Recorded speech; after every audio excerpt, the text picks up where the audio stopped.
Good evening बच्चों, कैसे हो? आप बहुत अच्छे से होंगे और अपनी स्टडी को बहुत इंजॉय करके कर रहे होंगे। तो आज का जो हमारा टॉपिक है वो है स्केयर और स्केयर रूट। तो बहुत ही इम्पोर्टेंट टॉपिक होता है। अगर हमें स्केयर आए और स्केयर रूट आए तो हम जो हमारी कैलकुलेशन होती है वो थोड़ा ज़्यादा इजी हो जाती है और मैथ्स हमारे लिए इजी हो जाता है, क्योंकि मैथ तो है ही कैलकुलेशन का खेल। जो जितनी जल्दी कैलकुलेशन सीख जाए तो उसके लिए मैथ उतना ही इजी। और मैथ हार्ड और इजी इसी चीज़ पे डिपेंड करता है कि हमारे tables, calculations, square, square root, ये सब कितने हमें आते हैं।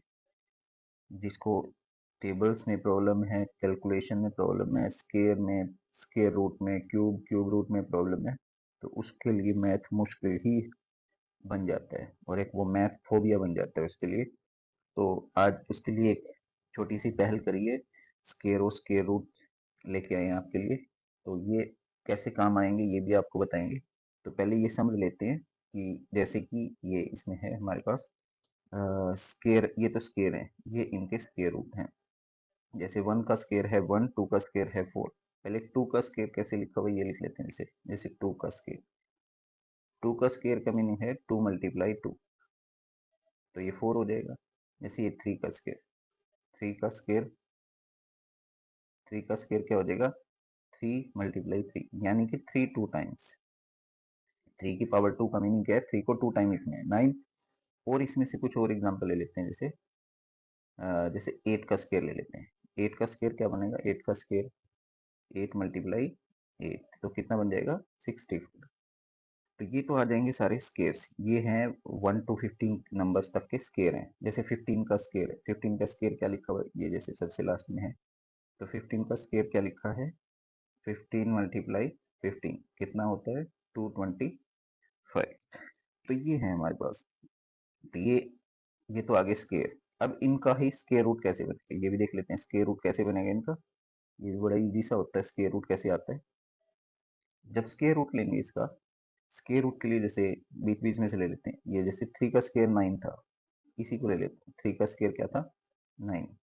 तो जब 3 का स्केयर 9 लेंगे तो यहाँ पे इस 9 का रूट कितना आ जाएगा? 3। यहाँ पे देखो, इसने ये 9 का रूट 3, यानी कि 3 का स्केयर 9 है तो 9 का रूट 3।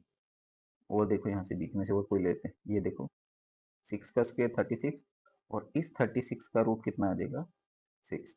इस 36 का रूट 6 आ जाएगा। तो इस तरह से स्केयर से जो नंबर आएगा, उस नंबर का अगर स्केयर रूट करेंगे तो वही सेम नंबर आ जाएगा जिससे उसका स्केयर होके बना था। जैसे एग्जांपल के लिए 12 का स्केयर 144 आया था, और 144 का रूट करके क्या आ रहा है? 12 आ रहा है। तो ये आपको समझ आ गई होगी बात। तो ये आगे और फिर हमारे पास है कुछ और नंबर्स के स्केयर्स भी हैं। ये है जैसे ये 16 से लेके 30 तक है। तो हमें इसमें मैक्सिमम कहाँ तक करना होता है? 20 तक तो फिलहाल हम कर ही लेते हैं इसको। जैसे एग्जांपल के लिए 20 का स्केयर कितना आ गया? 20 का स्केयर आ जाता है 400। 20 का स्केयर आ जाता है 400। तो इस 400 का जब हम रूट करते हैं तो ये कितना आ जाएगा? 20। और देख लो 25 का स्केयर, 25 को 25 से मल्टीप्लाई करके कितना आएगा? 625। तो 625 का रूट कितना आएगा? 25। तो इस तरह से ये बहुत इजी हो जाता है जब हम इसको कर लेते हैं। अब इसको हम थोड़ा सा सोल्व करके देख लेते हैं कैलकुलेशन से किस तरह से ये आएगा हमारे पास। Let's see.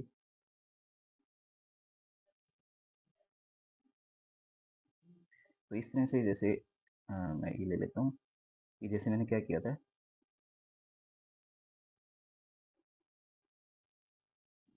जैसे क्या किया था 2 का स्क्वायर कितना आया था? 4। अगर इसका रूट करने इस 4 का तो कितना आ जाएगा? 2। जैसे 4 का स्क्वायर, 4 का स्क्वायर कितना आया था? 16। अगर इस 16 का स्क्वायर रूट कर दें तो कितना आ जाएगा? 4। ये सेम नंबर आ जाएगा। जैसे कि 9 का स्क्वायर करते हैं तो कितना आया था? 81। अगर इसका रूट कर दें तो कितना आ जाएगा? अगेन 9 आ जाएगा। जैसे कि 12 का स्क्वायर किया था हमने, 12 का स्क्वायर कितना आया था? 144। अगर इस 144 का स्क्वायर रूट कर दें तो कितना आ जाएगा? 12। जैसे इसमें दिखाया था आपको 20 का स्क्वायर करके कितना आया था? 400। तो 400 का जब स्क्वायर रूट किया था तो कितना आ गया था? 20। तो इस तरह से ये बहुत ही ईजी होता है, कर लेना चाहिए हमें। कैलकुलेशन में हमारे बहुत काम आता है। और कैलकुलेशन इससे ईज़ी हो जाती है और बहुत ही हेल्पफुल है ये हमारे लिए। तो हम इसको 20 तक ही कर लेते हैं। नेक्स्ट क्लास में आपको कोई नया टॉपिक लेके आएँगे, तो आज के लिए इतना ही था। Thank you.